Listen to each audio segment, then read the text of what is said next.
Hey, hi everybody. It's Michael Shermer. It's time for the Michael Shermer Show. My guest today is Dr. Kevin McCaffree.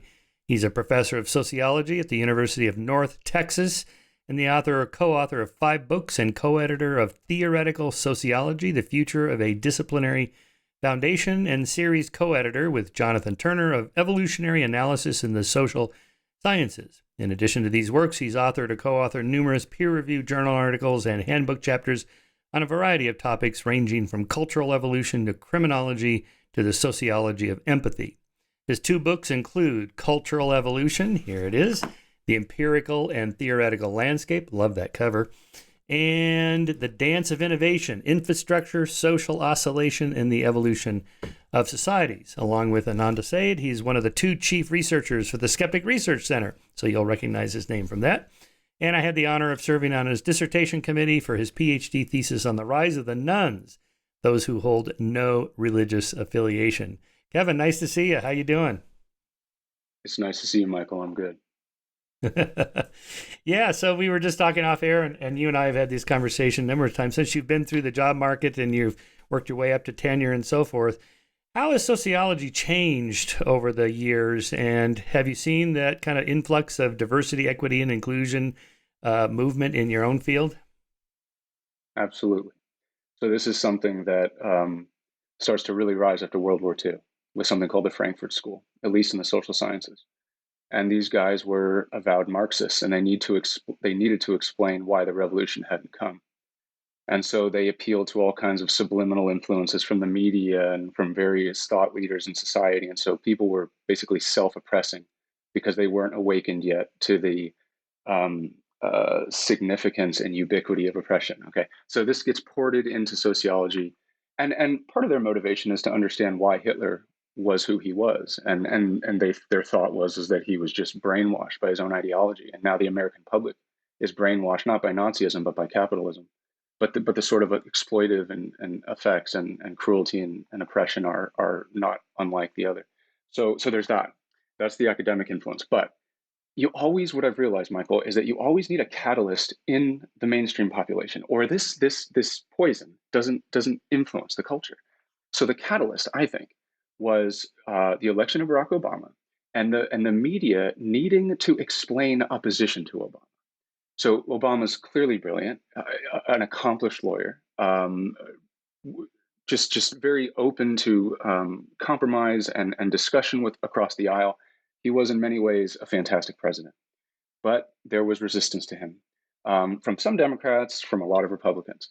And the media had an opportunity here. They could have tried to take seriously some of this criticism and try on a policy level, but that wouldn't have made as much money. It was much easier to portray them as racists. All opposition to Obama is racism or bigotry.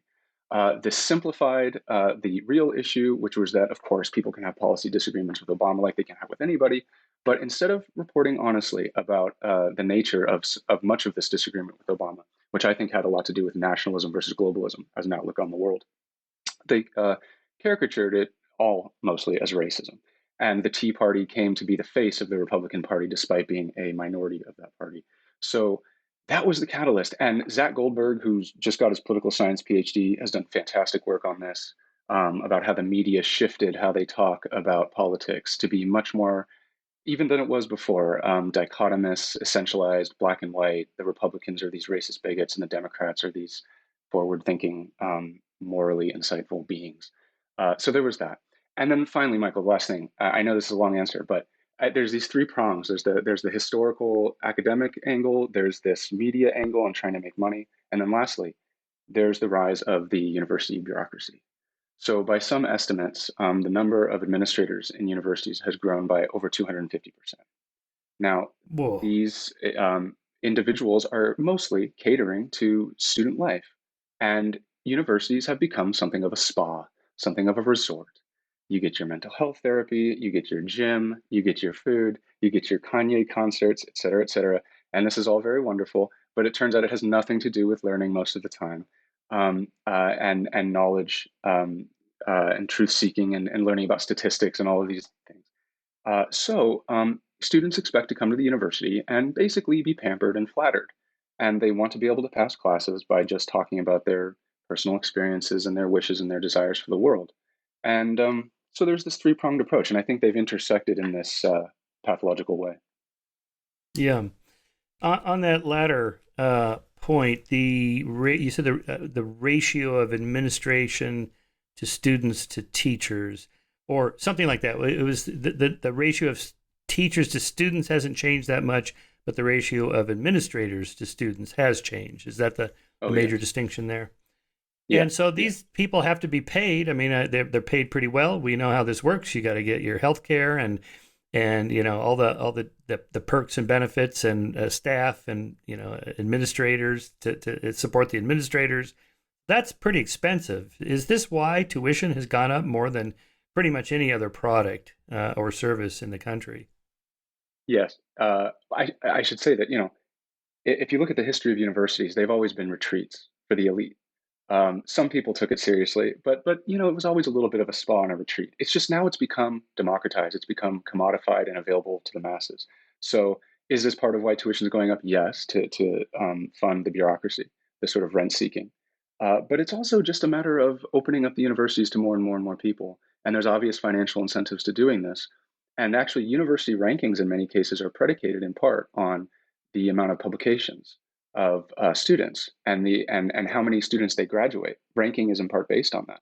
So if you can admit a lot of students, not only do you make money, but if you pass them through, it looks like you're being very effective because, of course, there's no real evaluation of graduates once they graduate about what they actually learned. Rarely is that available to the public.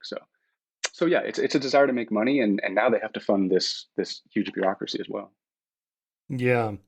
Yeah, I was writing a lecture on causality, and one of my examples was: is a college education worth it? Well, what's the metric? Well, usually the metric you run into is like lifelong earnings, and that college students do appear to make more money than non-college grads. But of course, there could be a dozen other variables in there that explain that, and that the education itself may not affect that. I don't know how much you know about that, but if someone were to ask you, when you have kids and so on, would you send them to a to get a college education? It's $250,000. Is it worth it? Well, college degree earnings are usually aggregated. So if you get a degree in petroleum engineering, that's going to bring the average up quite a Mm. bit. And if So, we collapse right. all the majors, then the sociology majors are riding along on the STEM majors in terms of earnings. Um, so it's hard. We'd have to disaggregate that data. I think the return to the investment of a college degree for many majors, like let's say an English major, humanities majors, some social science majors, is lower than the public, I think, realizes. Um, I don't know that it's negative. Would I send my kids to college? I think it's really important that the public, and this is a kind of a bugaboo of mine. It's become, I want the public to be not, the Facebook page, I fucking love science, and the we trust Yes. the science. It's a deification. It's a reification of knowledge production and college and university. Um, these places are filled with confusions and ideologies and research programs that are going nowhere but are easy to advocate for or sound good. And the university has all kinds of strengths and weaknesses within it and within its own knowledge production mechanisms. And so would I send a kid to college? Well, it depends on what major he wants and or she. And if she wants to get let's say a social science or humanities degree, I want her to go in there savvy. I don't want her to confuse sloganeering for knowledge. So smash capitalism, defund police, whiteness, white spread. Look, you've got to be able to tell the difference between sloganeering and knowledge. And another thing I should just quickly throw in here is the adjunctification of higher ed. So there are many, many, many people right now in higher ed, more than there are tenured faculty, who are working for very, very low wages as adjuncts. And whether or not you are re-signed in your contract as an adjunct is highly predicated on your student evaluations. So their incentive is just to give students simple slogans, write essays that just talk about your personal thoughts, because they want the students to like them so that they can keep their jobs. We're creating too many PhDs and there's not enough jobs for them.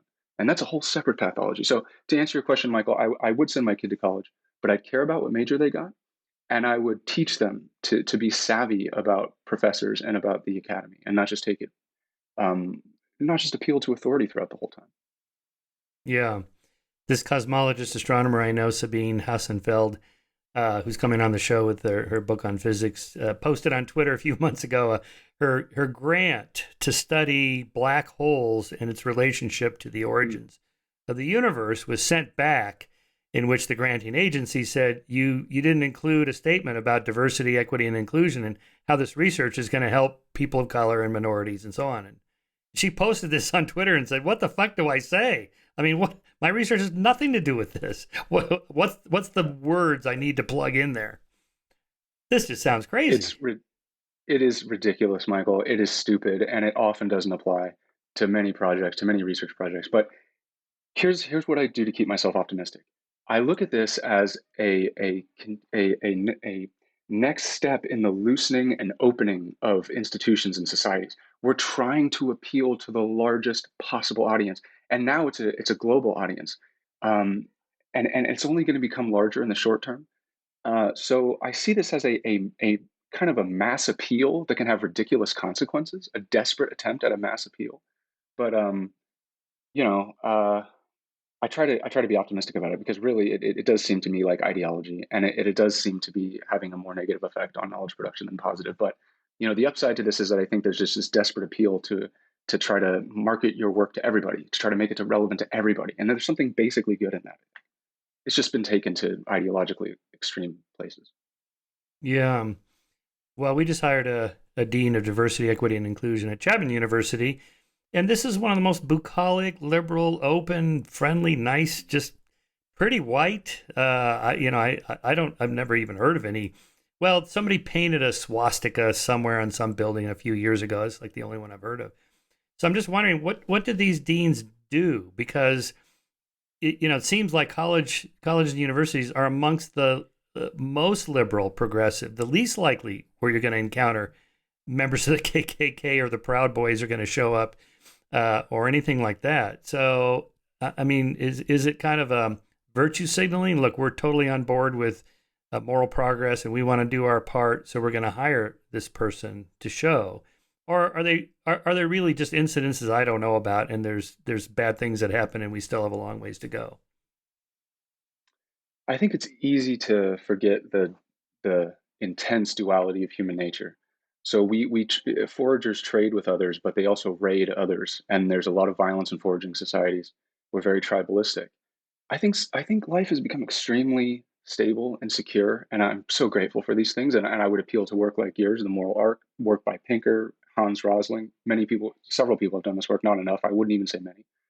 But life is different now. It's stable, it's secure. And I think that people nevertheless have that part of their primate heritage, that tribalism, that they want to be for the underdog. They want to fight.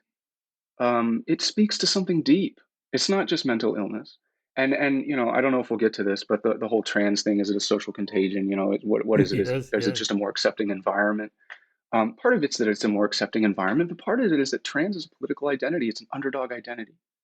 It's a war worth fighting for trans people's inclusion. So what these you asked me, what are these deans doing? They're helping confer this underdog identity, which is giving people a deep sense of meaning, and it's giving them a tribal warfare to wage. Mm, right. So humans have a moral sense and outrage over injustice and so on, and we all feel like we want to participate, but most of the big prizes have been nabbed, right? Civil rights, women's rights, gay rights, same sex marriage, animal rights, and so on. We've made so much progress that maybe young people coming up the pipeline think, well, I want to do something.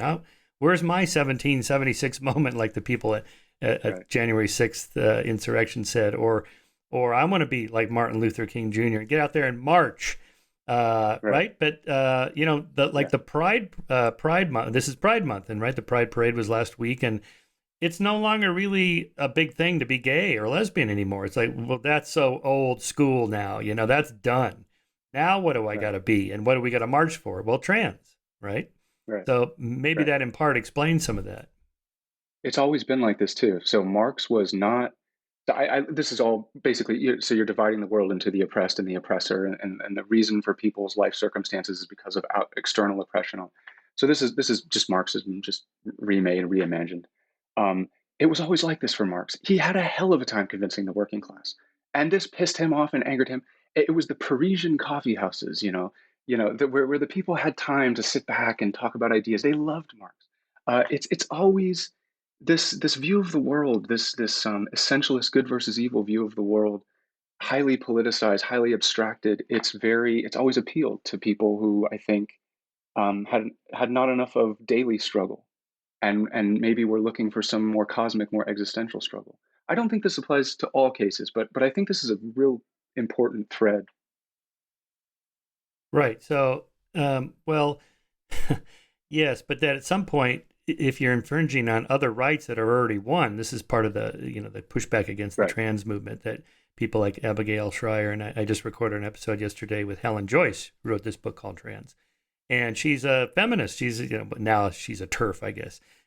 But she's a British economist or mathematician that works for The Economist.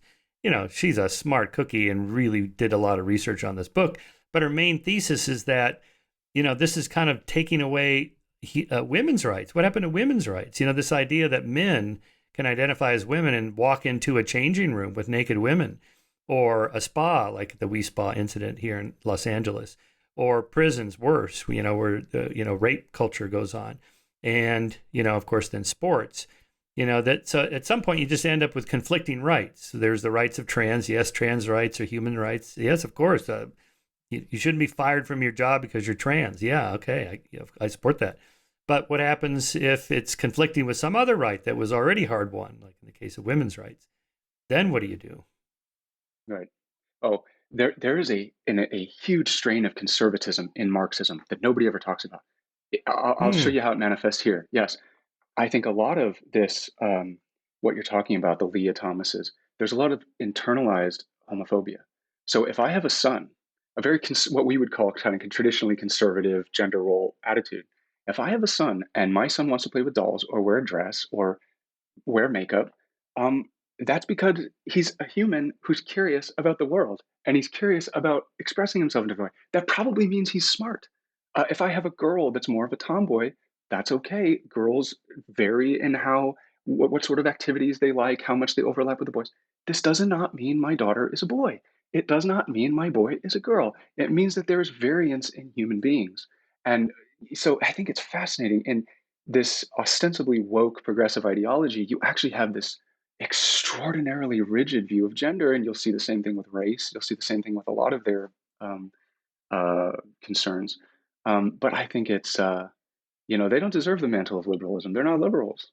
They're not. I wouldn't call them progressives. They're in an in-between phase. I have this pet theory, which I have no data for, although I can begin to analyze it because I think the last survey we did um, has some questions that pertain to this. But I'd like to look at the relationship between very vocal, rather extreme ideological leftists and the degree to which they were raised religious but became atheist or became secular.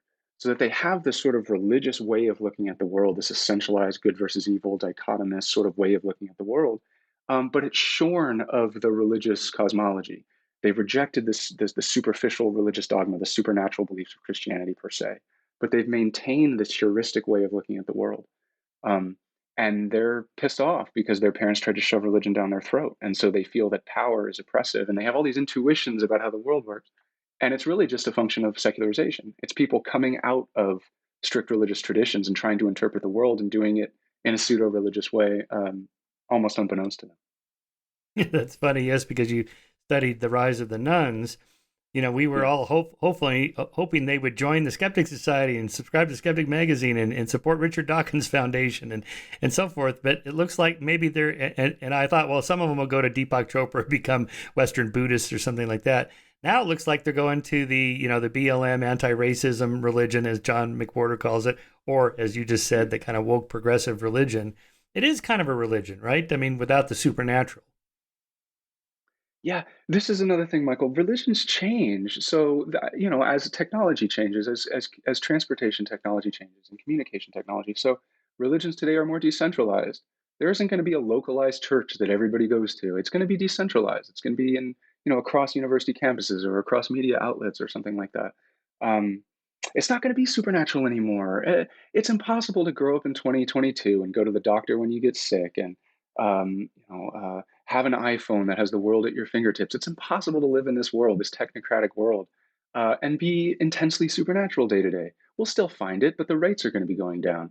So my argument is that we have to look at religion in a deep historical sense, and how has it changed since 1800? Because of course it will have. There's no reason to believe that the religion today will look like the religion of 500 years ago. So I do get a lot of pushback when I characterize political ideologies in general as potentially religious, left or right. But the pushback is always they're always assuming that religion has to stay static, that there's always got to be a church and it's always got to be supernatural. But this is like, that's how religion was. That's not how religion is and will be. Mm. So it's more like maybe a political ideology or a kind of a tribal collective that has a core set of beliefs. This is what we believe. That here's the 12 things, and if you tick 10 of them, you're in our tribe. So you don't need that Yeah. outside supernatural input. It's just, and then what does that mean? It means what? It's social capital. It makes me feel like I'm part of a movement that's going to affect change that's good for society, and I get to be part of it, and something like that. Yeah, I mean, I think it has a lot to do with identity verification. I think we have ideal selves. And I think it's hard to think of our ideal selves without going beyond who we actually are, to be more moral than we probably are, more honest than we probably are, et cetera. Um, and this can be covered with religious garb, it can be covered with political garb.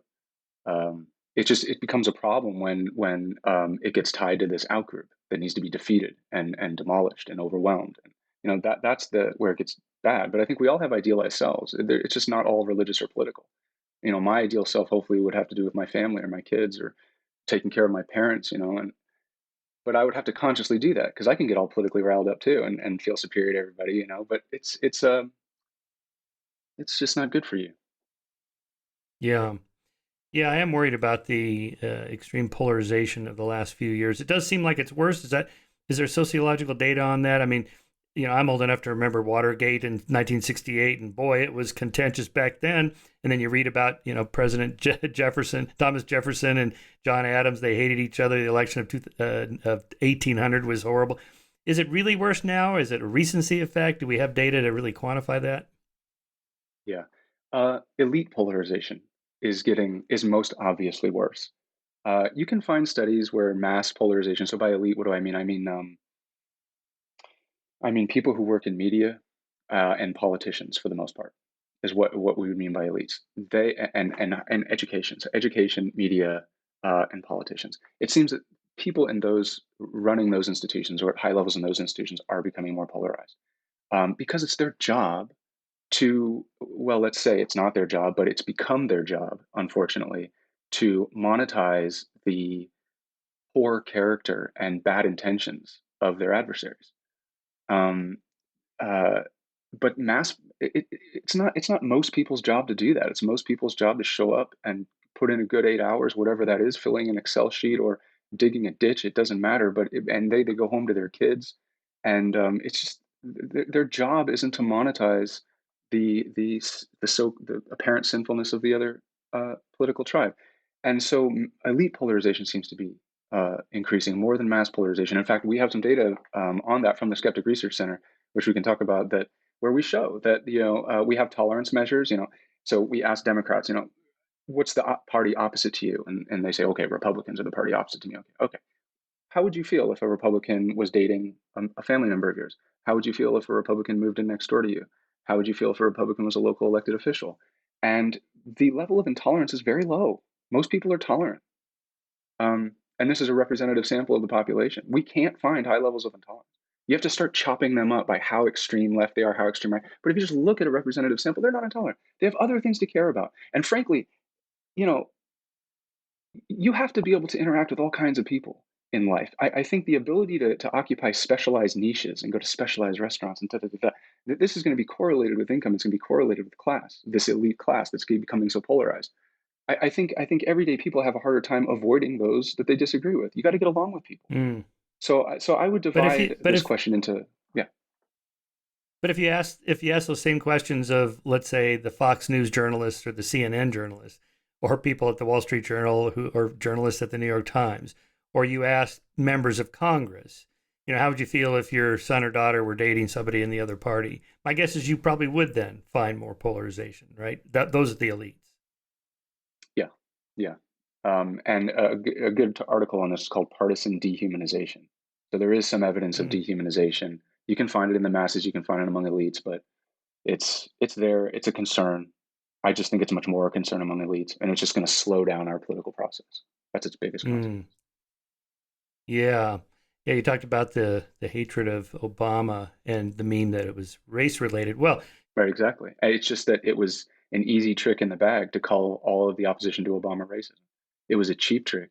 It was a money grab, and it was wrong because humans are more complicated than that. Even the so-called conservatives, the so-called redneck conservatives, they're not all racist. They look at the world in a different way. They live a different life. Journalists have a responsibility to describe that to the public. yeah. Well, journalism used to be kind of a working class job in the 30s and 40s. And then it became an elite job. And you had to have a degree from a J school, an elite J school. And then that lands you in the New York Times or CBS or whatever. Yeah, so that's a different kind of problem. On the trans issue, okay, so here's the debate. Is it really a social contagion, or is it that society's becoming much more open and liberal, and therefore these people are now able to come out, and the real number really is not 1/10 of 1%, but more like 3% or whatever. And how do we know what it is or what combination it could be? It's a great question. Somebody like Abigail Schreier has done a good job documenting the socialization influences on kids regarding this issue. So I think it's. I mean, that's the kind of research you want. You also want longitudinal research. You want to track these kids over time. That's the easiest way to Mm. show if this is genuine difference in sexual expression, which I'm open to actually. I actually think that societies are becoming more impersonal, more anonymous as they grow larger. And maybe one adaptation to that is becoming more bisexual, becoming more fluid sexually. If it's Mm. harder to establish strong bonds with people, then one way to do it more acutely is through sexuality. And I think this is something that evolutionary sociologists, the two of them that exist, should think about. Evolutionary psychologists too.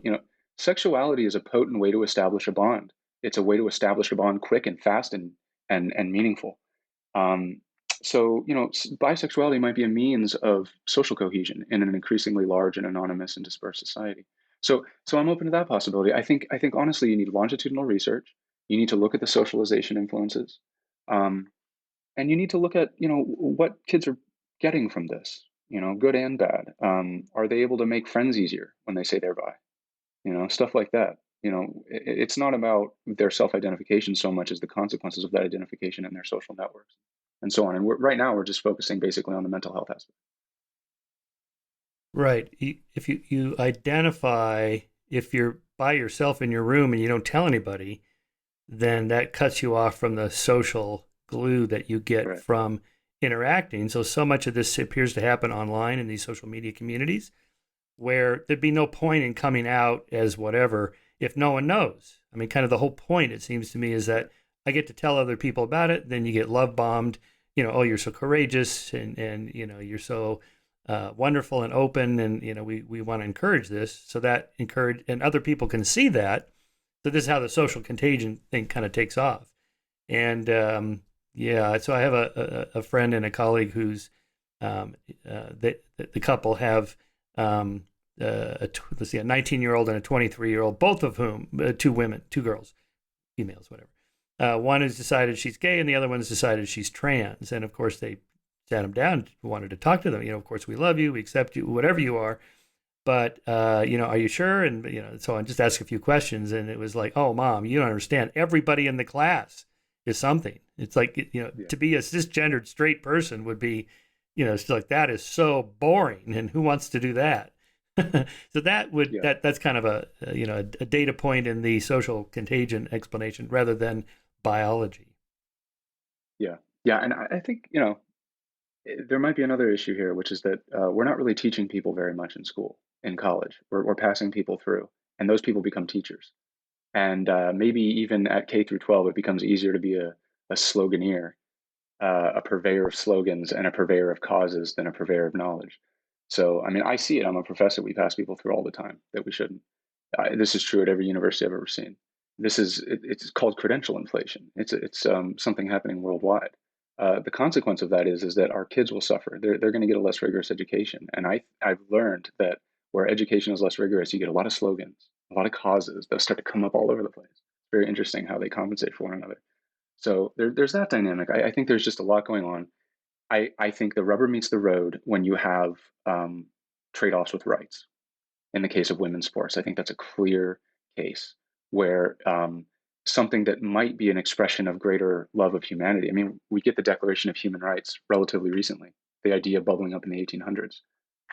How is it so different for a little kid to say, I love everybody, and to have this idea that they can be romantic with everybody as they grow up? It's almost like a dissemination of that basic philosophical concept. So that's the nice side, the good side. But if we become too uh, subtly homophobic about this, and we believe that any boy who expresses any trait that we would call feminine is therefore a girl, instead of just boys differ from one another or girls differ from one another. And we start infringing on people's rights. That's when it becomes a problem. And I think you've done a good job of actually articulating exactly what I'm saying, Michael. I just think the larger mainstream media has done a terrible job of parsing the nuance of this issue. Yeah. Yeah, especially since you get called a transphobe if you don't completely support whatever the ideology is. Andrew Sullivan makes this point. He can make it better because he's a gay guy. That he's worried about these young men that, say in their 13, 14-year-old, 15-year-old, and they find themselves attracted to other boys. And then he's worried that teachers are telling them, or school nurses or whatever, you're not homosexual. You might be, gender dysphoric. You might secretly Exactly. be a girl inside. And Andrew's point is, hey, look, we spent a half a century fighting for gay rights, and now it's okay. You can be gay, totally okay. And so that's his point. What happened to the gays and lesbians? That's just, well, lesbians even more, I guess, are kind of disappearing. Yeah, the people that are really pushing gender stereotypes right now are liberal journalists and academics. That boys are this and girls are this.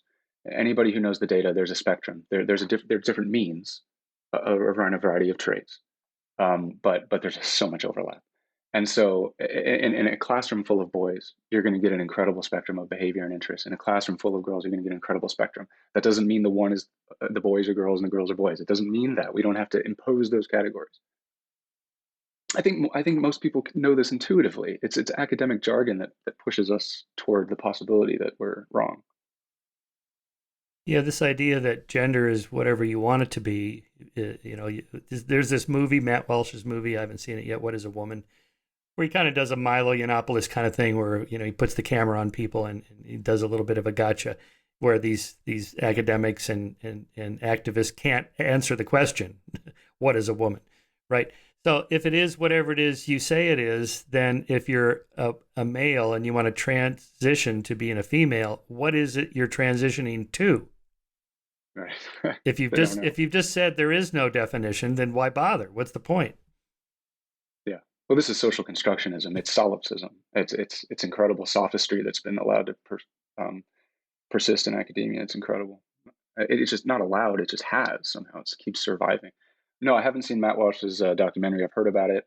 I've seen some previews. Um, my read on Matt is that he is not quite like a Milo. He seems to be a more serious person than me, a more Yeah, earnest person than yeah, me. I think Milo is kind of in it for the trolling. But yeah. it's an I important think topic, so. and I really like his idea of going to tribes, forager groups. Or just more agricultural societies, just societies that give us a little bit of a snapshot of what life might have been like until recently. And you see that this ideology makes no sense to them. Yeah, right, exactly. You mentioned half jokingly the two of you who apply evolutionary theory to sociological problems and theories. Why is that? Why has Darwin not penetrated, or evolutionary psychology or sociobiology, into sociology? For the same reason that it hasn't penetrated evangelical Christianity or any fundamentalist faith. Uh, the more important it is to you to change the world tomorrow, right now, because otherwise we're all fucked, the less you want to believe that there are structures and strictures and limitations and weaknesses and faults and cracks and deep problems in human nature that make such immediate progress unlikely or possibly not realistic. it depends on what your cause is. It depends on how fast you want it to happen. It depends on what sort of policies, how radical you're willing to be. But I think, having said that, you know, I think history also shows us that despite being so tribal, despite being so homophilous in our social organization, um, we are capable of seeing humanity in people that are maximally distant from us, and that's an incredible trait. Mark Moffat, I'm a huge fan of this man. You know him. He's your colleague.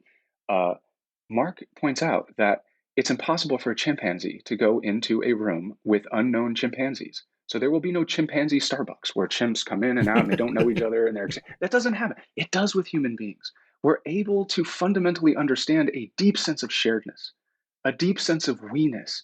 And it's so deep that it can be kind of subtle consciously. I don't walk into Starbucks and think, oh, these are all humans and I'm safe with them. I just know I am. And part of that's because I'm in my society or whatever, but people show all the time that they can pick up and move to other societies, and within a couple months or maybe a couple years, they have that same feeling of weeness. So, um, yeah, I think our nature is flexible, but we have a nature, and we have limits, and we have biases, and we have tendencies. And the more you want to change the world tomorrow, the more activist you are, the less you want to believe that. And unfortunately, evolutionary theory implies all kinds of faults and weaknesses and biases that would make immediate change difficult or unlikely, or maybe even wrongheaded on our end. Like maybe we don't really understand what makes people happy. And our political ideologies are not a good insight into that. And we're actually, there's this great saying, of course, the road to hell is paved with good intentions. This is the most, I think that's from the Bible, if I'm not mistaken, something like that. But there's a lot of truth to that. Yeah. Right. So, Pinker makes the point that there can't be a blank slate because the environment has to operate on some structure.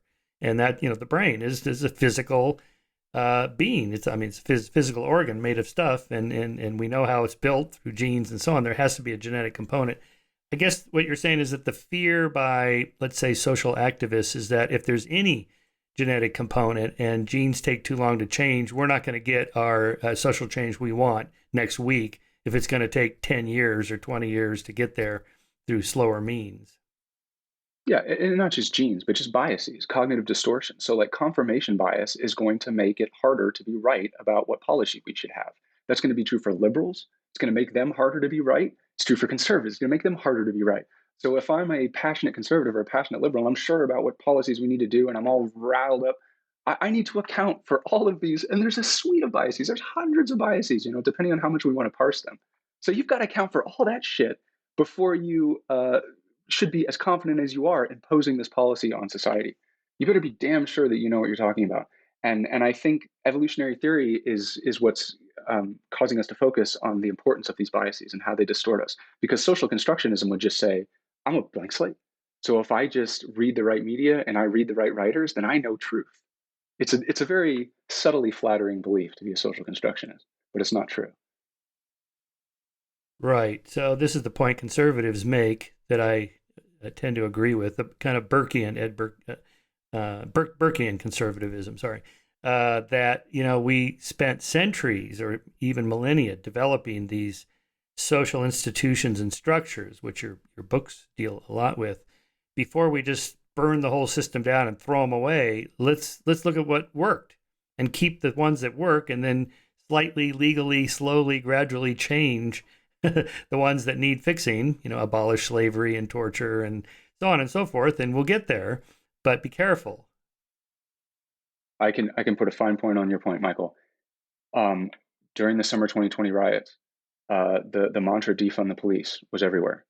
You had Democrat Congress people parroting it. You had academics parroting it on Twitter.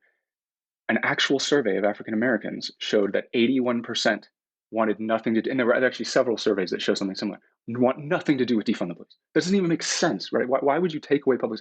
They want incremental reform, obviously, and they want it to be data driven, obviously.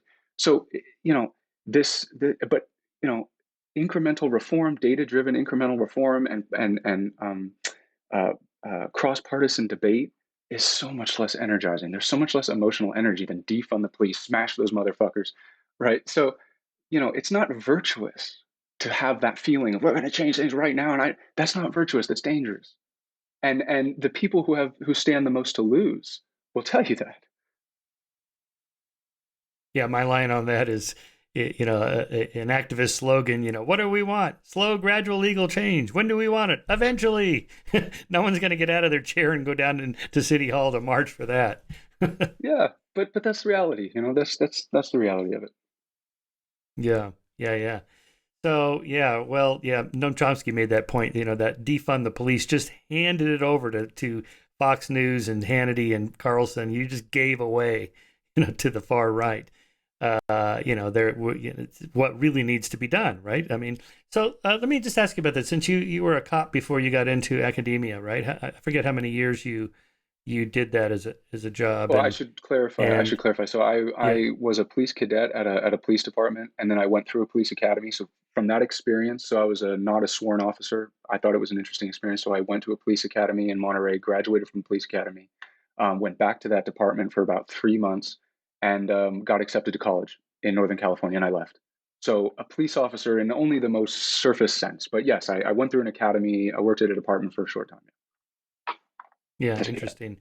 Well, but then you did study criminology and why crime, Yes, sort of yes. sociology of crime, and all the research on the decline of crime since the early '90s, what 93 or so, homicides and rapes and burglaries and so on. But now there's been an uptick since what 2019, 2020. So how do you think about that? What's the cause of this uptick? Is it just a temporary blip in the overall downward trending curves of the decline of violence, or how do you think about that? I think anytime we're looking at a trend like violence, rates of violence, we always need to take a long-term view. And by long-term, I mean maybe 5, 10 years. I don't mean really long-term.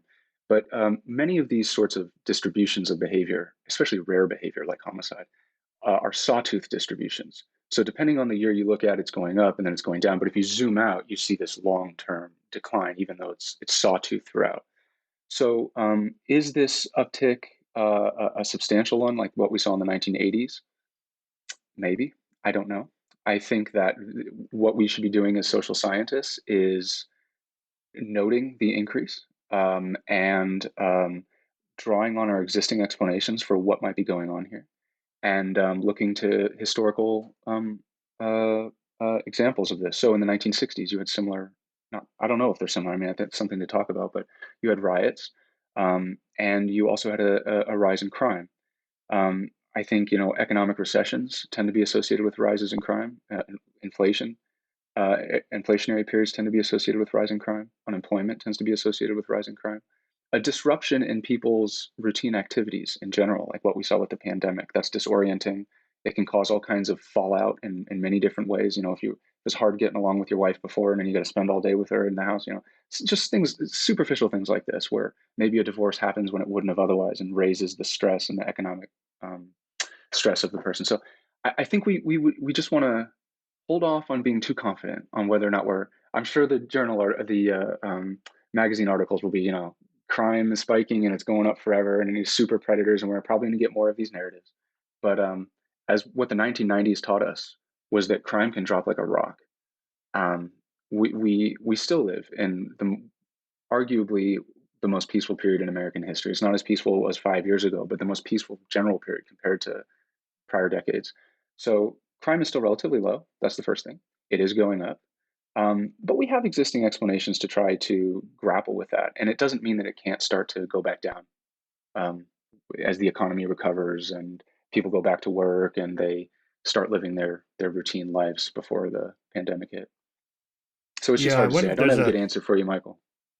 yeah. Well, I'm not sure anybody does, but there might be an availability heuristic effect there where, in certain cities, Chicago, Portland, Seattle, and a few others, where there's a big spike in crime and homicides and gun shootings, and that's what makes the news, of course.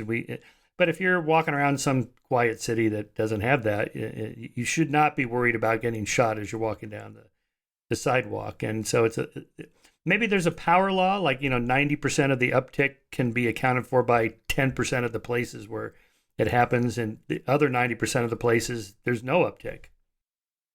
Exactly. And criminology research shows this actually that In a place like Chicago, in any given neighborhood in Chicago, it's about 5% of young males who are causing 80 to 90% of the crime. So yes, it's a rare event. Crime is a rare event committed by few people.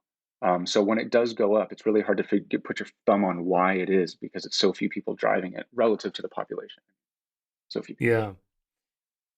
Yeah, I've been writing about gun control. I believe there should be gun control. I think people should be licensed and so on, so forth. But honestly, I have no idea if anything anybody's proposing to do will make any difference at all. There's 400 million guns in America. What, it's 120 guns per 100 people. So yeah, something like 400 million guns.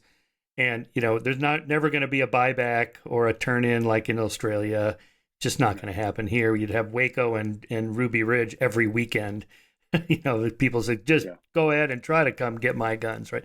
It would be catastrophic. And most people are law abiding and they don't shoot people with their guns and they keep them locked up and so on. It's only the criminals. I know all the arguments.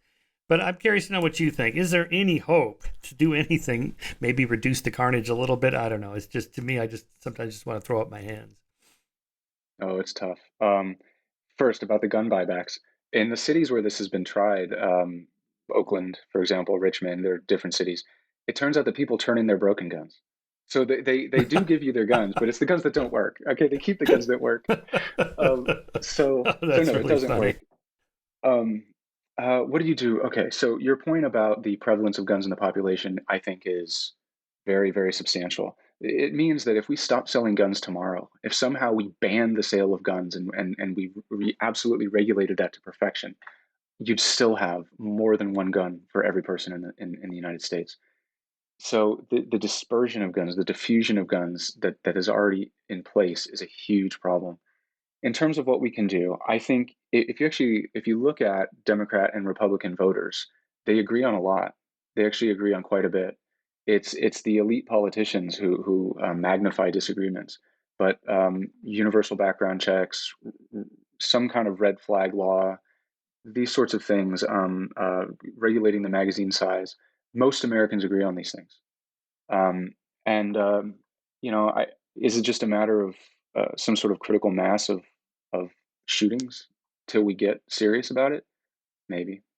And sometimes these things change when it's a very salient person whose child is killed, like a celebrity, some beloved celebrity. So, like, I don't even want to say it, but some beloved celebrity has a child and they're shot in a very visceral way, and it's caught on social media or it's caught on video. That's the kind of thing that I think would move the needle here. Unfortunately, it takes something very emotionally salient, culturally salient to do it. Otherwise, it's a wedge issue. And we also have to be clear that it's very rare. Mass shootings are extremely rare, thank goodness. They're talked about a lot on media. They're horrific and devastating. They absolutely should be addressed legislatively, but they're rare. They're rare. We're talking about 0.001% of the male population who's doing this. So there's that too, that we have to keep perspective on. Yeah, I've heard some arguments about, show the pictures of these children in Uvalde, because apparently it's just horrible carnage. I mean, you can't even recognize who the kids are because it's just, just a mass of meat. It's horrible. Yeah. And the argument is that, when Emmett Till was killed, his mother held the funeral with an open casket so that people could actually see what they did to his body. It's horrible. And then people were like, oh my God, I had no idea what this looks like. And you can find some pictures. I found some in China where they execute people by firing squad, where the head is just like blown off the top. There's just like half the head is gone from a single rifle shot. And it's like, holy crap. I actually included this in my gun control PowerPoint, just talking to a room full of gun carrying conservatives in these debates I was doing with John Lott. It's like, this is what it looks like. Are you sure you want, every Tom, Dick, and Harry walking around with the power to do that? It's just, this is what it's very visceral. And, I've shot guns. I grew up with shotguns. My stepdad was a hunter. So he had 20 gauge shotguns and 12 gauge shotguns, and I had a BB gun and pellet gun and all that stuff. And, shooting a gun is very visceral. I mean, it's that, the kick and the noise. It's just incredible what these things are capable of doing.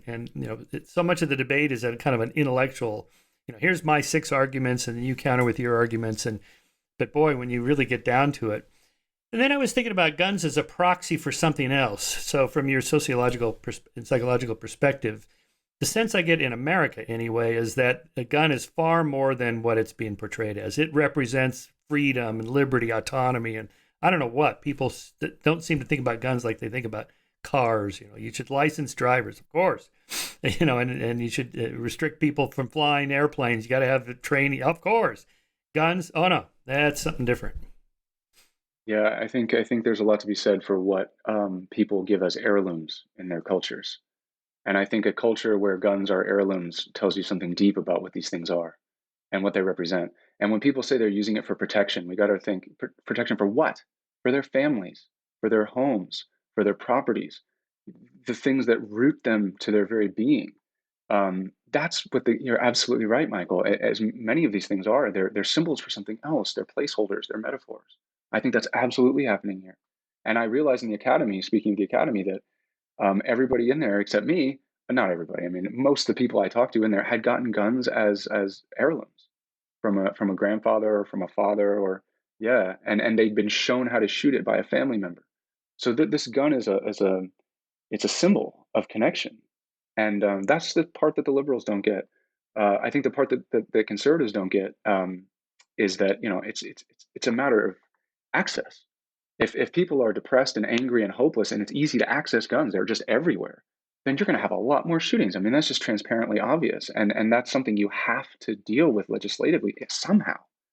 So I think actually liberals and conservatives are talking past each other on this, as they are on most topics.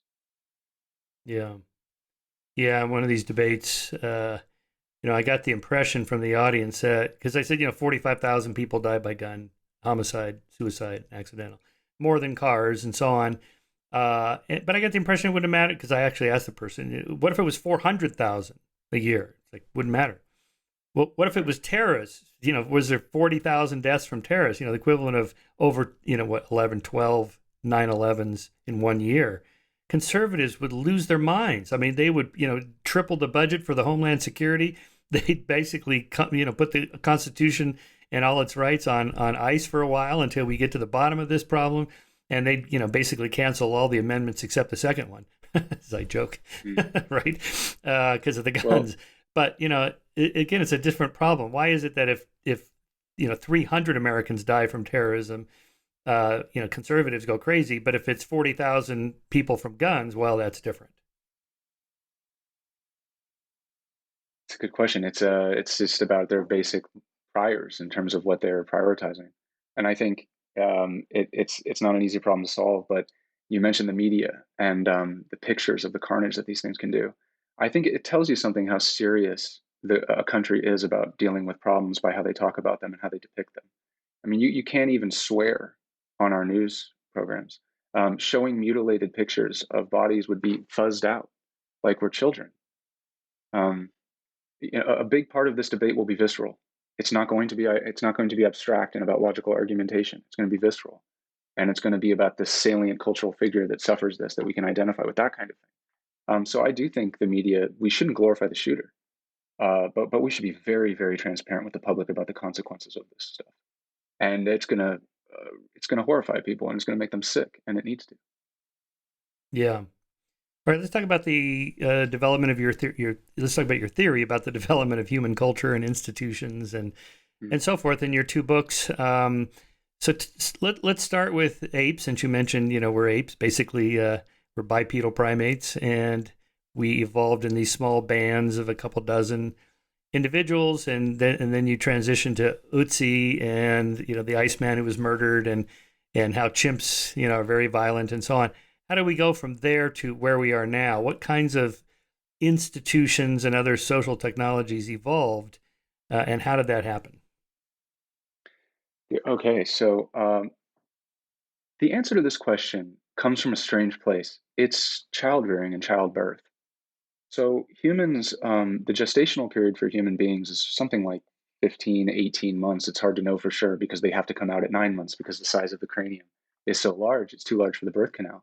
So human beings are born premature.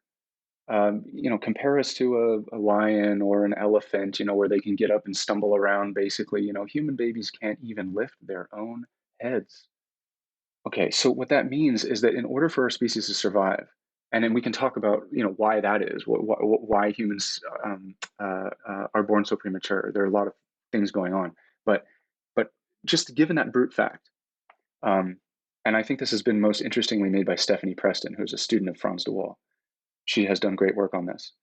But the idea is that with a child that dependent, you cannot have aggressive, selfish, narcissistic males parading around, impregnating a bunch of different women, becoming very impulsively violent. It just doesn't work. You have to prioritize that little creature. And so what you get is because it's so pathetic physically, all right? But harboring so much cognitive potential, which is why it's so uh, uh, uh, vulnerable at a young age. So, yeah, I mean, there was a process of self-domestication. Richard Wrangham has done work on this. You had to domesticate human beings. Humans had to self-domesticate. We had to kill or find a way to dissuade um, aggressive alpha male types, aggressive A-type males who are violent and selfish. Now, there are ways to do this biologically, which is killing them off. And Christopher Boehm's work, Moral Origins, suggests that that's part of what we did. The other thing you can do is you develop norms that are just practical. Like one is called demand sharing. So in forager societies, if you are a really good hunter and you're pretty successful and you're a physically formidable guy and all of that stuff, what you're going to find if you have a successful hunt is as you drag the carcass back, you're going to have a lot of people saying, I need food. There's elderly people who need food. There's sick people who need food. There's little babies who need food. There's moms who are lactating, which is very metabolically demanding, et cetera, who need food. And you get a lot of demanding for food. And status becomes based on the degree to which this guy disseminates that food, provides that food. It's a sort of benevolent leader, and this is what confers status. So if you come back with a big ego, you're going to lose status in the group. And in fact, this has been documented by anthropologists. Foragers are very self-deprecating. Successful hunters, very self-deprecating. They'll come back with this huge meat carcass, and they'll say, "Oh, I hope this is enough to feed some of you. It's not very good. I should have done better." They're very self-deprecating, and that's tied to their high status in the group.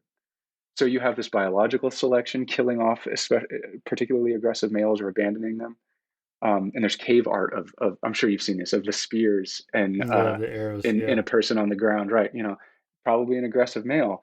Um, but you also have the emergence of just practical norms like demand sharing and humility being tied to status. So that's the long answer to your question. And it could be longer.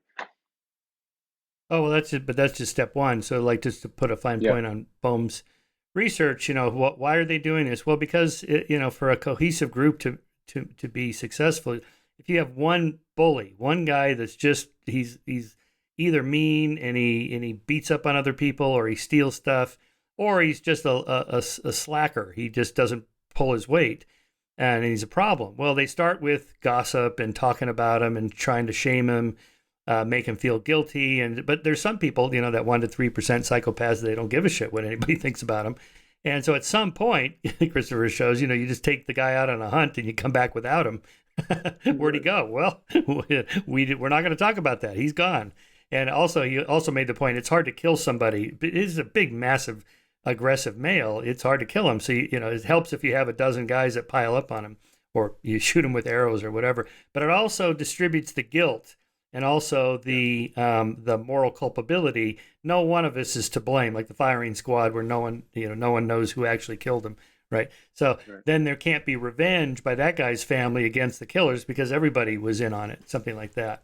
right. And so the point would be that over, let's say, 100,000 or a couple 100,000 years of that kind of winnowing, you're going to get mostly more moderate males and fewer of these psychopathic bullies, but not 100%, because, so here's Bum's argument, if I recall, that for natural selection doesn't need to put all of its resources into getting rid of every last one, because that would just take too much time and energy. So it's enough. These groups can succeed reasonably well if you only have a couple of freeloaders or bullies, but not too many.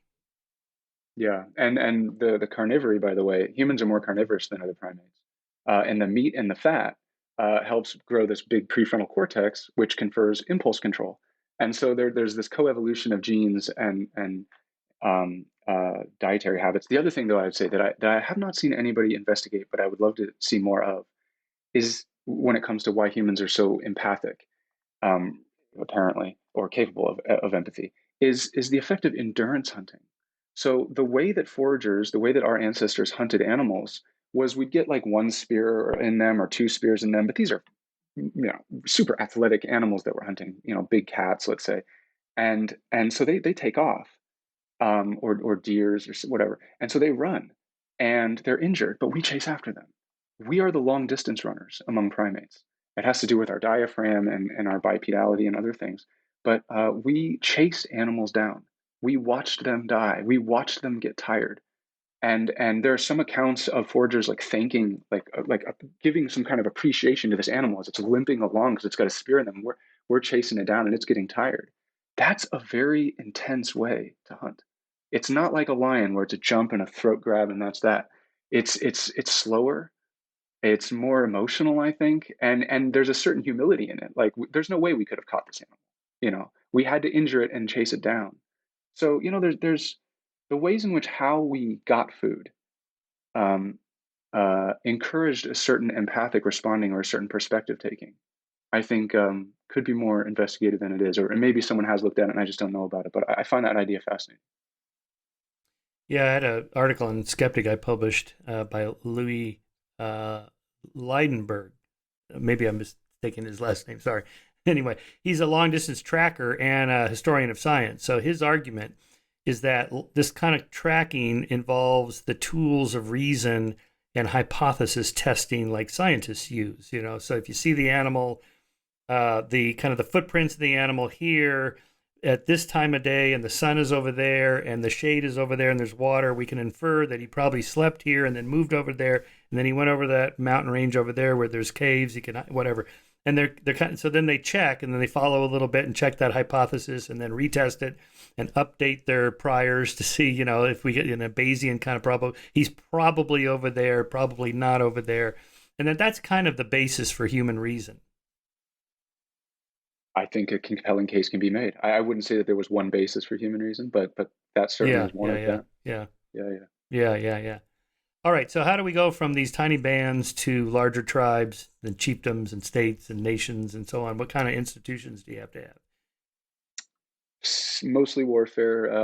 There's the predominant theory is called circumscription. So in the Middle East, where a lot of the where early cities popped up, there were a lot of arid lands, mountains where that were just not easy places to live. So warlords started to consolidate populations because land was limited, and as a result, resources were limited. So there was a lot of warfare, and there was a lot of raiding. This is the simple explanation, and these conquerors established proto bureaucracies, proto governments to regulate the grain and the agriculture and the irrigation of that location. And of course, they conferred a certain stability to the area because they protected the farmers within their territories. But they weren't doing this out of love for the farmers. They were doing this because you can't tax a dead person.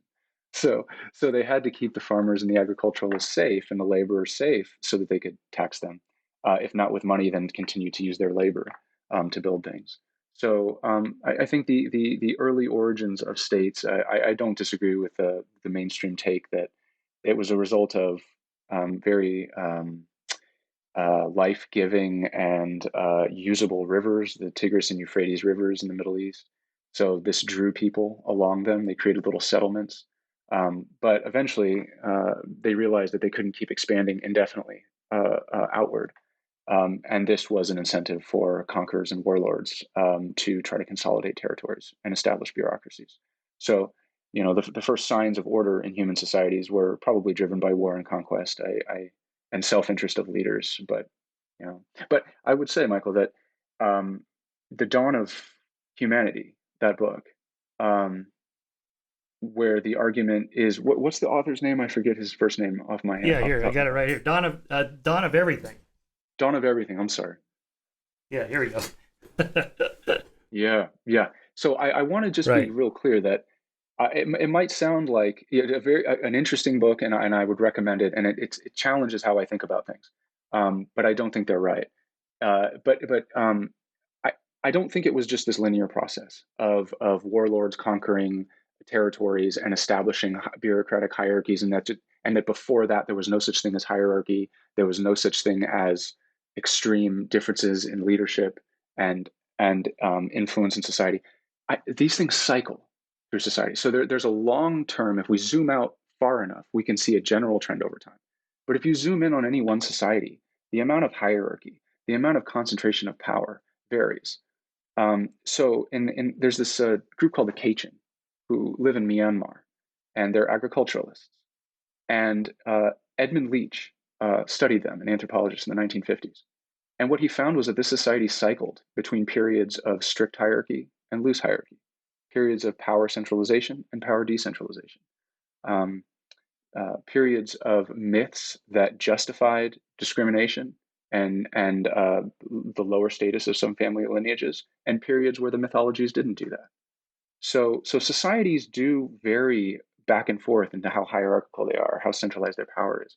But that doesn't mean we can't zoom out and see general trends. So I'm not trying to make a linear argument about the change of history over time. It's complicated, but if you zoom out far enough, you can see broad trends. Yeah, I like the book. I listened to it. I had David Graeber on the show.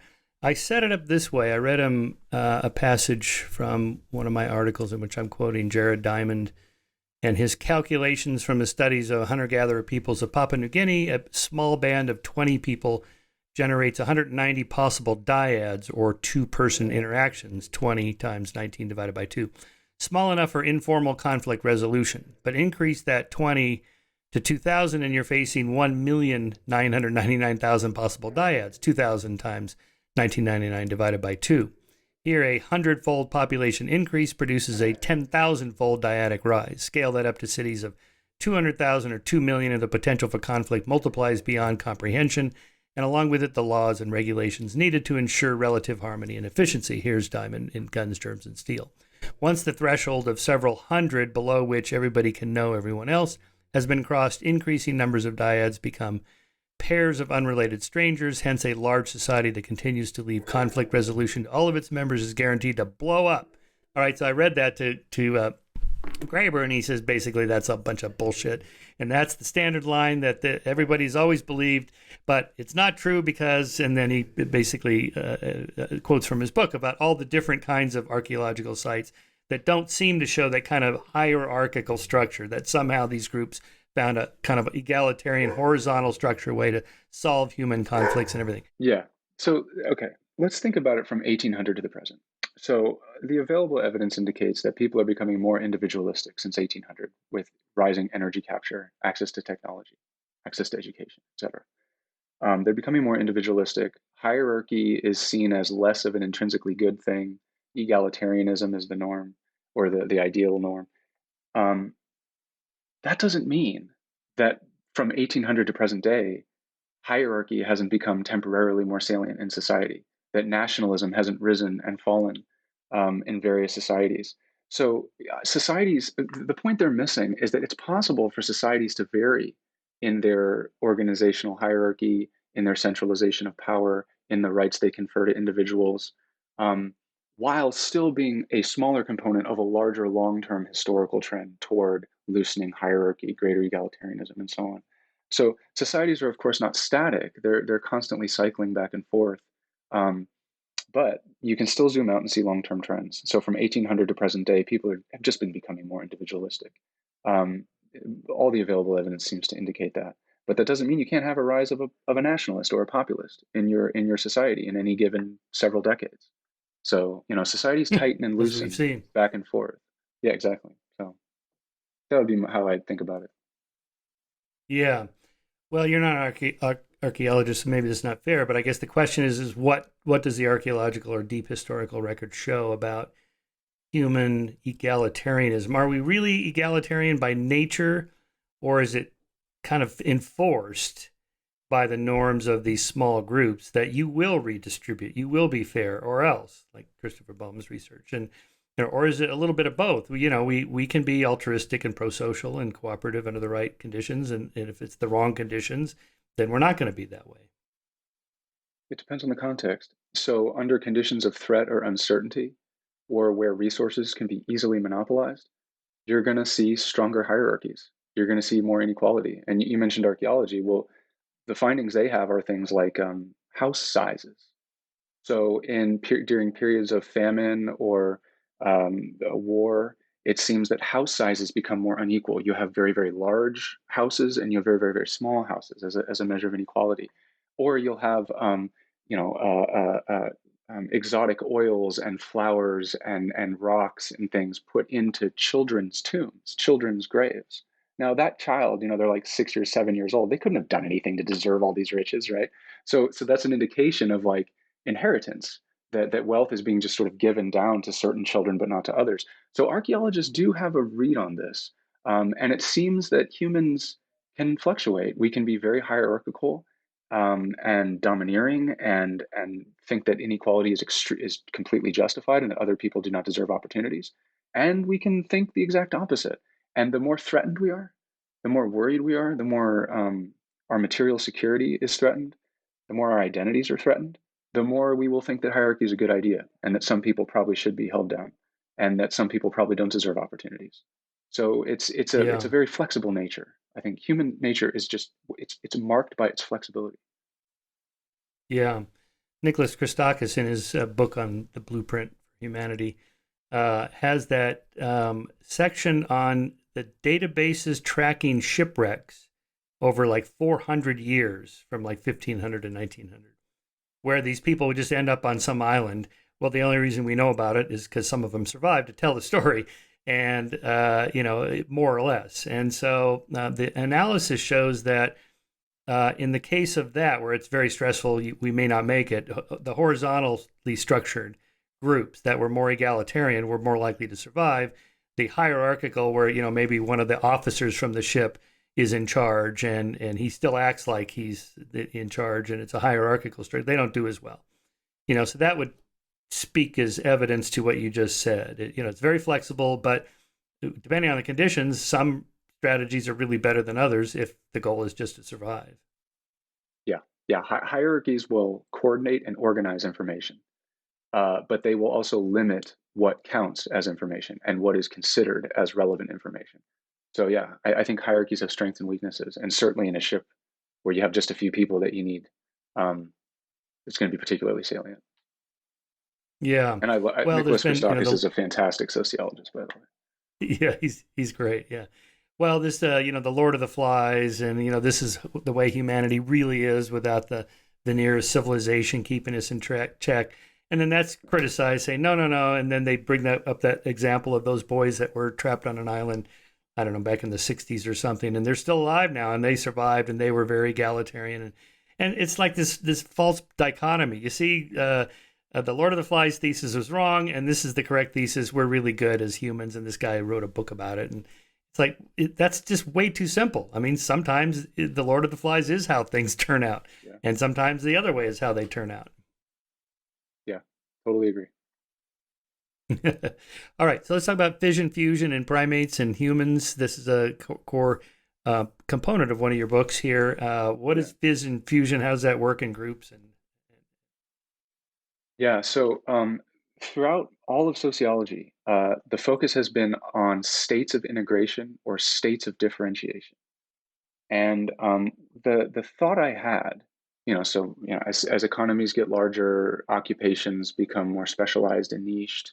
So there's a differentiation of the economy as it grows. This is Durkheim going back to classical sociology. But what I realized looking at the animal research on animals, which is one of my Rosetta Stones for dealing with sociology, I have a couple tricks where I can get good ideas, like a shortcut. One is to not be cynical. Look at how things have improved over time. It gives you this great insight. Another Rosetta Stone is to look at other animals and how they organize information and share information. So the way other animals do is they have periods of time where they're together and periods of time where they're apart. Now they don't; these animals don't have economies where occupational niches are proliferating. It's too macro, and it's very much a state. You're in a state of differentiation or you're in a state of integration. But what animals are doing is they're going back and forth. They're oscillating between fission and fused states. Chimpanzees do this in the context of their communities. And if you look at what it seems this is doing, is when the animals are apart, their roaming range is less correlated with the roaming range of their conspecifics. They have experiences that are less shared with their conspecifics because there are new areas of their roaming range. Uh, and so when they're apart, they're gaining information about their environment or about themselves or about what works or what doesn't work. And when they're together, there's a sharing or an integration of this information in various ways. And so I simply tried to apply that to human beings. What allows human beings to come together and go apart, to do so fluidly, to do so without consequence?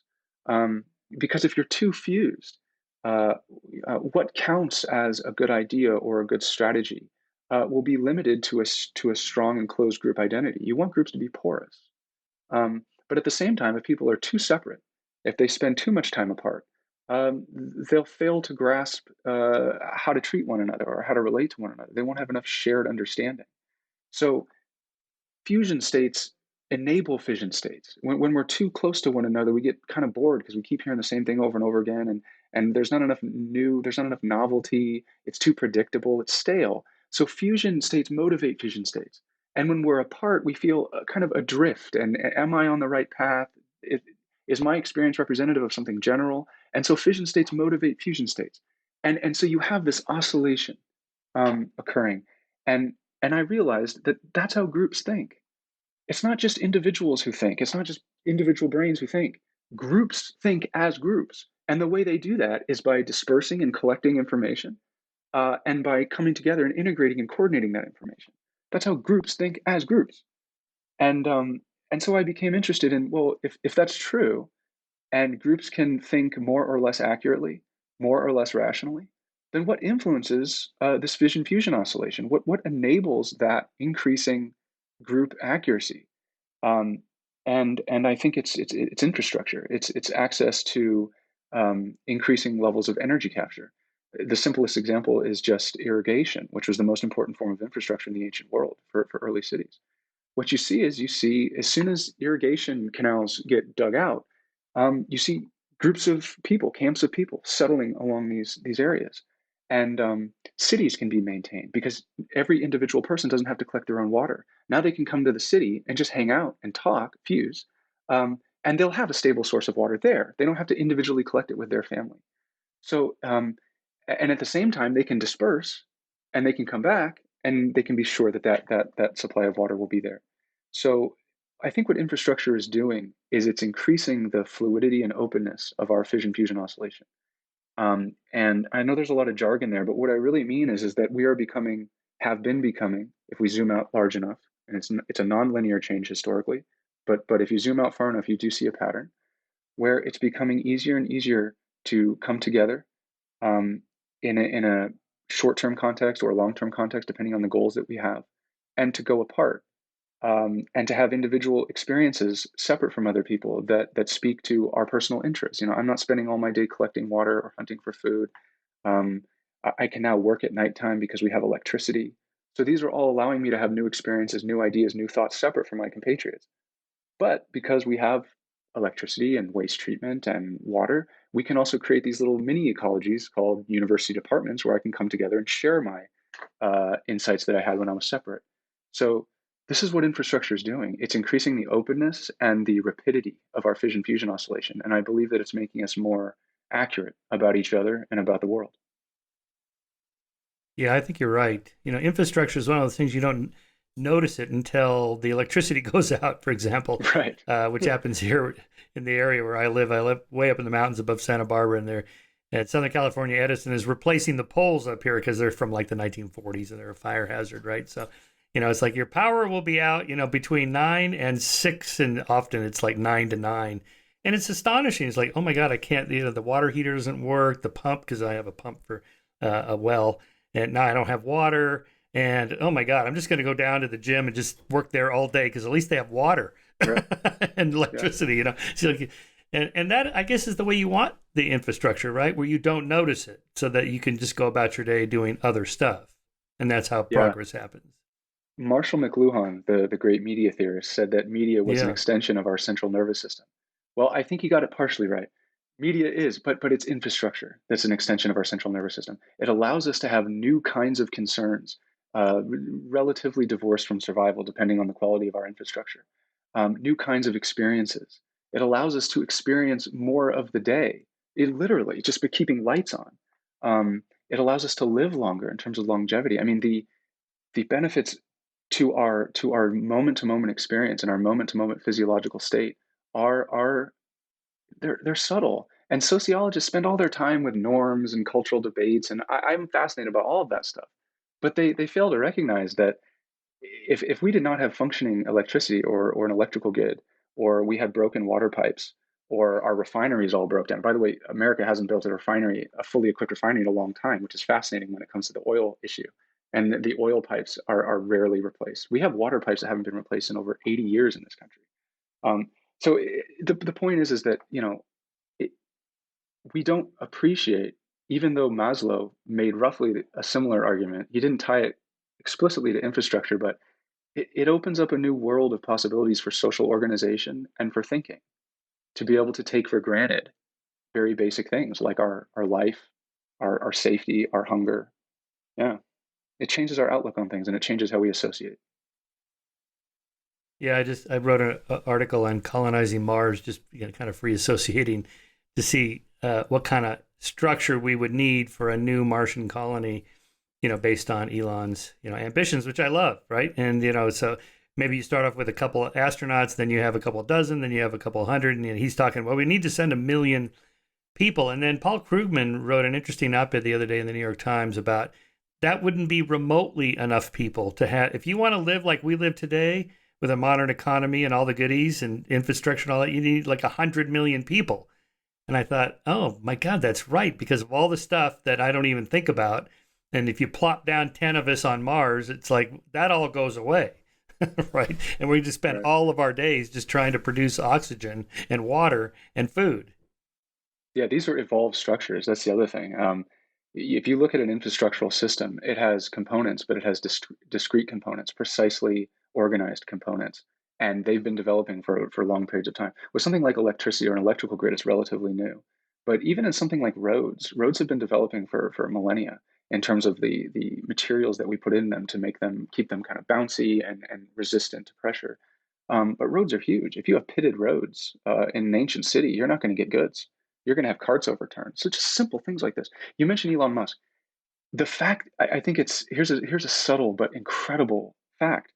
He put out he does this a lot on Twitter. He puts out like an ad for, do you want to come work for Tesla? Do you want to come work for me? Send me your resume. This is not possible without electricity. It's not possible for somebody in one part of the world to say, hey, anyone in the world who wants to come work for me, this sort of open system fusion. You can see it in the great scientists of history, the Nikola Teslas. They did the equivalent. They didn't have Twitter, so it wasn't as open. The fission fusion oscillation wasn't as fluid. Um, but now, Elon Musk is open to any competent engineer in the world to come work for him, and he's not going to ensure their family lineage loyalty to him if they want to leave. So what this electricity is doing is it's enabling this oscillating, and it's going to make him a better engineer and make better products as it did for Tesla and Edison and everybody in the past. Mm-hmm. Would your theory kind of shed some light on debates about diversity, viewpoint diversity? How much do you need? And also, that's privately, but politically, immigration. What's in terms of fission, fusion? How many new immigrants do we want? We want some. We want those, would-be engineers coming over here and people that are going to innovate and work hard and all that stuff. But we don't want too many because then you get the freeloaders or whatever. This is kind of the conservative talk, right? Right. And that they're kind of or the other conservative talking point is America or France or Germany or whoever has kind of a fuzzy set of characteristics that we call American or French or German, and that this is what we stand for, or we believe in Western democracy, civil rights, women's rights, gay rights. This is what we stand for. And if you're bringing in not only your skills but also your cultural values that don't gel with ours, that's not the kind of diversity we want. That's the wrong kind of diversity. So there, maybe your fission fusion thing speaks to that. Well, it's a good question. I have to say I haven't thought about that, but I do think there's a couple things. So fission fusion is a fractal process. So we can look at immigration as a fusion between two countries. but we can also look at it as a localized day-to-day thing. If we look at it from a macro perspective, the society's ability to accommodate immigrants is really important. The jobs, the amount of social welfare it can offer, these provide hard limits on how much immigration makes sense economically. But the other side of that is that you mentioned that people have very different values and worldviews and so on. I don't know if they're very different, but they are different in some significant ways. And the idea is that it's always been hard to coexist in cosmopolitan societies with people who have different values and worldviews. But because of the advanced infrastructure that we see in much of the world, and it's becoming global, the ability for people to fission and fuse fluidly on a day-to-day basis. So something like public transportation, which is a result of fuel stations and electricity, um, coffee shops, which are a result of waste treatment, successful water piping, electricity. These are sites where people can come together temporarily and go apart. And if the goal is to dissolve the hostility and dehumanization and rigid thinking that we sometimes develop when we're encountering someone who thinks differently from us, what the human being needs are these sites of coming together and going apart, where there are relatively few costs for short-term conversations, where you can have serendipitous encounters with people. And I think that ultimately, is there going to be a conflict of worldviews? Yes.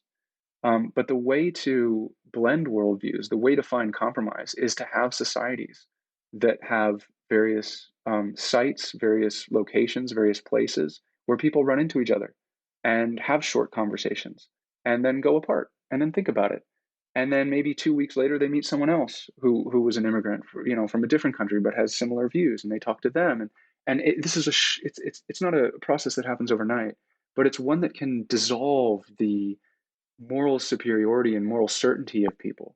But you can't have them just living in little rural villages where they never encounter someone who thinks differently. You want this infrastructural context that enables people, the communication technology, the transportation technology, um, to come together and to go apart fluidly. This is a way of it's a process of recombination. We have ideas. I interact with someone new who thinks a little bit differently, and I come away and I begin to recombine my ideas. I'm not going to change my mind necessarily, but I'm subtly changed. And the more often and the more fluidly and the more openly I can interact with various people, the more tolerant I think I'll become over time. That would be my way of Is getting this at, a, at, at immigration. yeah, yeah. Does this explain why there's these catch basins of industries like Detroit for the automobile industry, Silicon Valley for computers, and so forth? Yeah, yeah. And I realized writing this book that the origins of electricity were exactly this. So Edison had his camp in Menlo Park, California, and it was apparently this campus, and it was open to everybody in the world. And if you were a physicist or you were a tinkerer, you could come and work with him for a while. And so yeah, you see these sites, and they're sites where people are cycling in and out, depending on their interest, depending on the certain project, and they are just absolute engines of innovation. Yes, you can see this in Silicon Valley now. You can see this all around the world, these little pockets. And they are pockets of open, porous fission fusion oscillation. And they're also in places that are infrastructurally sound, oftentimes. Right. Does that relate to your oscillation infrastructure theory of cultural evolution? Is that what we're talking about here? Yeah, yeah. Just this idea that the way that groups think is by oscillating between fission and fused states. And uh, that to the extent that people can experience these fission and fusion states openly and fluidly, um, they will become, as groups, more creative and more inventive, and that has driven infrastructural evolution. That's the basic Yeah. idea. Yeah. No, I love that idea. Of course, groups could do good things and bad things. So you think of, well, NASA, we put a man on the moon. That was a good collective action. Or the development of any of these computer technologies in the iPhone. These are collective actions, good fusion groups with enough diversity to solve problems like that. Yeah. I think these were very fused groups. I think religions are a way to fuse groups. So if we look at witchcraft beliefs, we're going to see people who share a religious commitment. We're going to see people who see one another quite a bit. We're going to see people who eat together. We're going to see people who have their kids play with one another. Um, they're not always physically together. They sleep in separate beds, I'm sure, but they're spending a lot of their time together. So they're a relatively fused group, and it's hard for these groups to accommodate new information or countervailing information or counterfactual information, because they're always monitoring one another. This is one of the downsides of overly fused groups. Norms become very rigid, hierarchies seem natural and normal, and what one ought to believe becomes more important than what is true. And so I think you're looking at overly fused groups. You have a problem in the oscillation. They're not fissioned enough. They're not spending enough time apart from one another. And so you get this pathology. I think you get the same problem of being overly fissioned, which is the problem of modernity, I think. I think we're quite a bit separate from one another. And I think we have pathologies of fission, which takes us back to the classical sociologists, that sort of argument. So if a group is overly fused, you're going to feel like you can't express your individuality or creativity. And if a group is overly fissioned, you're going to feel lonely. And so there's aspects of human nature that motivate the coming together and going apart, which is how we might explain like long-term change in morality or in ethics. That there are these human motivations to keep that oscillation happening. In your theory, how natural is the nation state or the nation versus, say, cities, or going back, bands and tribes, chiefdom cities, city states? And then, the nation state is really not that old, just a few centuries, maybe, depending on what you want to count as a nation state. At the end of the moral arc, I played around with the idea of, well, maybe eventually we'll have no more national borders, and there'll just be open borders for trade, and this will be a good thing. Well, since I wrote that in 2015, the world's kind of gone the opposite direction, where nationalism is kind of back on the radar. And I had this guy, Yoram Hazani, on the podcast. I don't think we've released that one yet.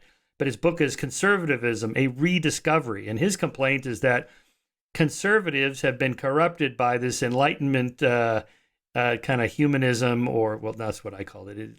He called it Enlightenment liberalism, which is not crazy far left progressivism. He means just kind of mainstream, like a Joe Biden kind of, and not even that, more like a just right of center conservative who believes in civil rights and women's rights and so on, and has kind of been tugged along with the liberal movements over the last 50 years.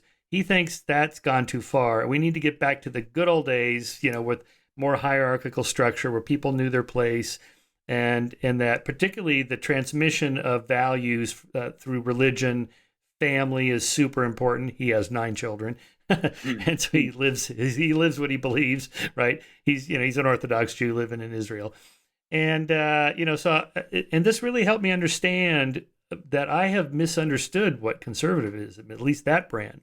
Because when I say, I make fun of conservatives, say, I'm in favor of small government. Well, what about the military? Well, accept that. Or, what about prisons? Oh, and accept that. What about the border wall? Oh, accept that. Or, I believe in people should have autonomy and freedom and make their own choices. You mean like women's reproductive choices? Well, no, not that. Or, two guys are in love and they want to have sex with each other. No, not that. So it's like, but basically he's saying, no, that's not conservatism. Conservatism, we should press back. We need big government, big, massive government to protect our nation because it's like a family. Right. No, totally. So no, I do think the nation is an abstraction. I think the intuition for humans, the default intuition is called what Alexander Mariansky calls a community complex, which is what chimpanzees have. They have a sense of a community, and they have a delimited roaming range. And tracking people's cell phones, some studies have tracked human cell phone data, and they find that humans have a pretty delimited roaming range. It's not very large, and it's not random. So I do think the nation is an abstraction. It's an abstraction almost of necessity because we don't experience the nation. We experience our neighborhood and our neighbors. So I do think it's an abstraction. And I think that's what makes it so politically intractable. And I also agree with you that I think you're saying that the dividing line between Democrats and Republicans right now is one between nationalism and globalism. Do we have a responsibility for everybody in the world? Is it America, or let's say the West's responsibility to take care of everybody in the world? Whether their government takes care of them or not, is it our job to take care of them and do everything we can? Either invite them to our country or help them build their own country? Or is it our responsibility, which would be the globalist argument? And then the nationalist argument would be, no, it's our responsibility, the nation's responsibility to take care of the people in the nation, to maximize their well-being. It's a local versus a global outlook. And I do think this is the dividing line, with conservatives being more nationalistic and Democrats being more global. I don't think it's a matter of racism or ethnocentrism. I don't think it's that. I think it's a legitimate trade-off question, because there's only so much money to go around and there's only so many resources. So, when you're allocating them, do you allocate them primarily to your own citizens, or do you try to improve the world? And I think there's arguments to be made on both sides, but I believe that is the dividing line right now. And that it's been lost in all of this mudslinging. But that really is the issue, and it's not a simple one to adjudicate. Yeah, I agree with that. Although I am concerned about the fact that Republicans think Democrats are not true Americans, and vice versa. Yeah. So it's like not even within the nation. Of course, people talk about civil war, coming civil war. I don't think that'll happen. But watching the January 6th hearings this week, just astonishing what these people were willing to do. That seemed very unconservative to me, but again, maybe I misunderstood that. If your leader says they're stealing your democracy, go down there and do something about it. Well, I guess that would be kind of we want to conserve and preserve our democracy, and those people are stealing it from us. I'm going down there to do something about it. And the Yeah. boss told Yeah. me to. Yeah. Yeah. We definitely have, we're in a polarized political environment. There's no doubt about it. And there's a lot of political gridlock. I think, and this does have downstream effects. So, like, there's been studies on Facebook defriending, and liberals are more likely than conservatives to unfriend people on Facebook if they have the wrong politics, although conservatives do it too. You know, Two ways to look at this to keep myself optimistic in otherwise polarized times.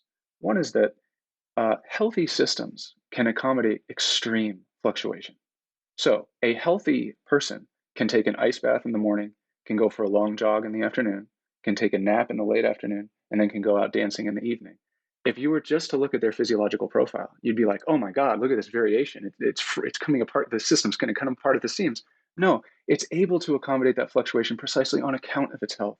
And so I think if we look at how societies have changed over time, a case can be made that they're becoming more competent, more energy efficient, more productive of energy in general, more open to various people in various markets. There's a sense in which societies have become more healthy and are becoming healthy. And one consequence of that might be that they can accommodate more extreme fluctuations. The other thing that I think is important is that research shows that we are at our best intellectually when we are pitted with an adversary who is diametrically opposed to everything that we believe. As long as we can converse and as long as we can share, I will be made better intellectually if I am faced with an adversary who disagrees with me. Iron sharpens iron. So I'm inclined to think that perhaps societies are becoming healthy in ways that we have a hard time appreciating because we're so focused on the warts. I think fairly, because we want to improve things always.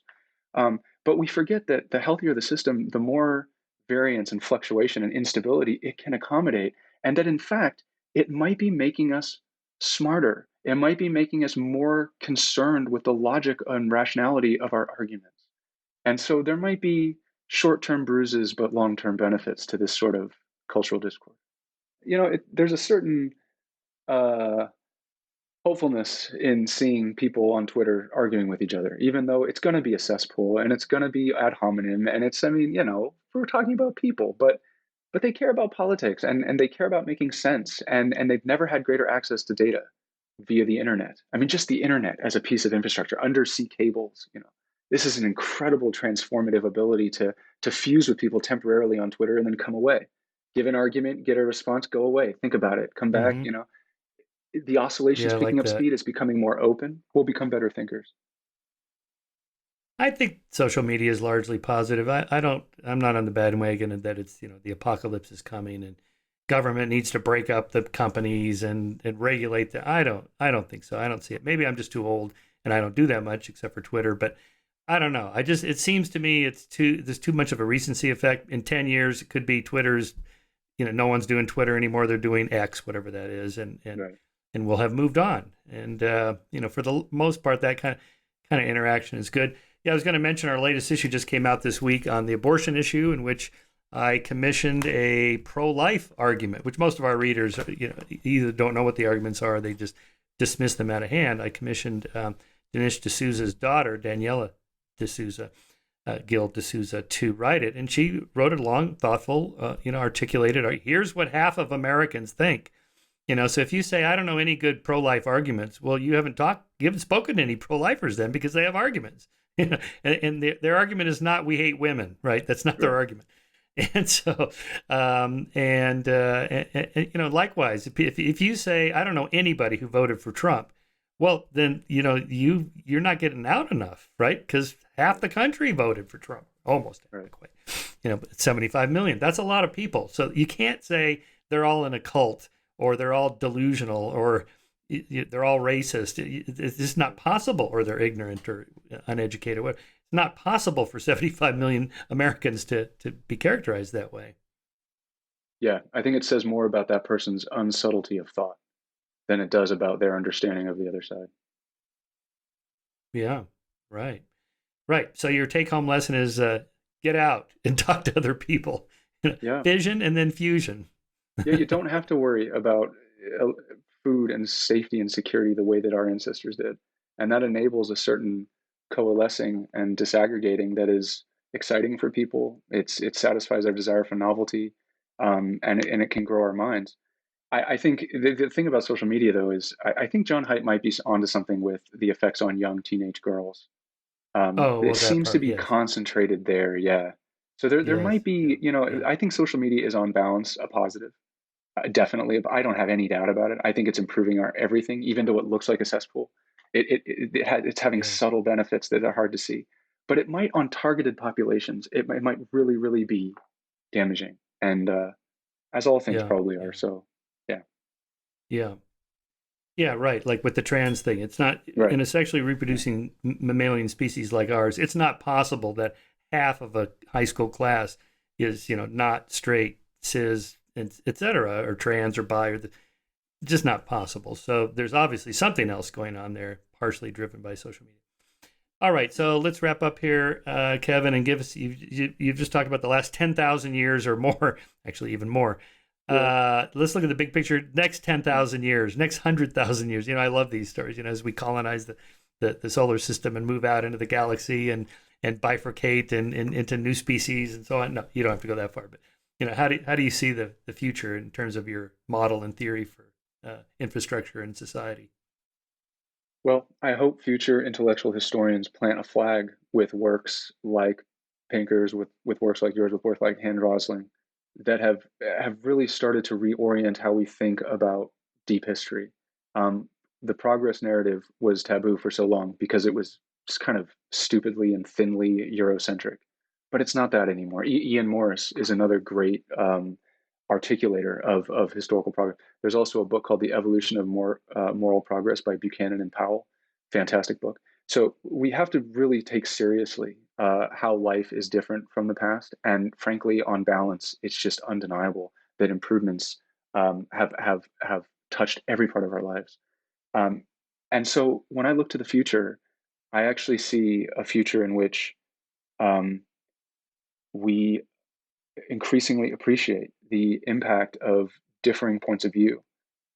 We increasingly appreciate the role of debate. We don't see it as just being mean or being a jerk, but we see it as a form of caring about another person, being with another person. I think that, frankly, Michael, when I look to the future, I see that a lot of the norms of science, peer review, debate, testability, I think these are going to become more and more disseminated in the population. I think kids are learning to code right now. That's great. They will also become statistically literate because data has never been more available. So we're going to have bright kids that are great statisticians, and data's it's they're going to be scraping websites and running big data analyses using algorithms and machine learning, and the future is wonderfully mathematically and statistically literate. I know this sounds absurd to say this, but I guess you've made me something of an optimist. It's going to be a technologically capable, statistically literate, data driven, um, and open-minded and cosmopolitan world. Our infrastructure will only become more efficient. It's not going to be linear, but it's going to become more efficient. We're going to probably switch to nuclear because the benefits are just undeniable and a lot of the downsides are Got to overstated. do it. Yeah. I see a very bright future, Michael. I see an incredibly bright future. If you want me to be negative, I think that a downside is going to be loneliness. I think that the emotional challenge of past societies was creative stifling and a feeling like we couldn't express ourselves. I think the emotional challenge of future societies will be intense loneliness. And we have to keep in mind what loneliness looks like.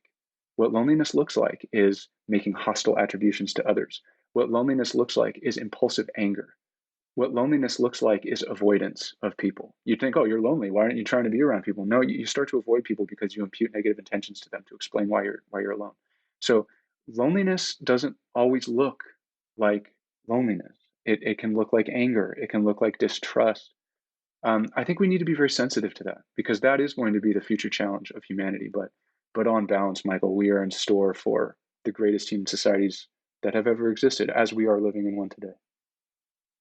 Yeah. Perfect place to end it. What a great final statement. Yeah, I agree. Yeah. I hope you're right. So, all right. Thank you, Kevin. Thanks for your books and your work and your friendship. And thanks for talking to me on the show.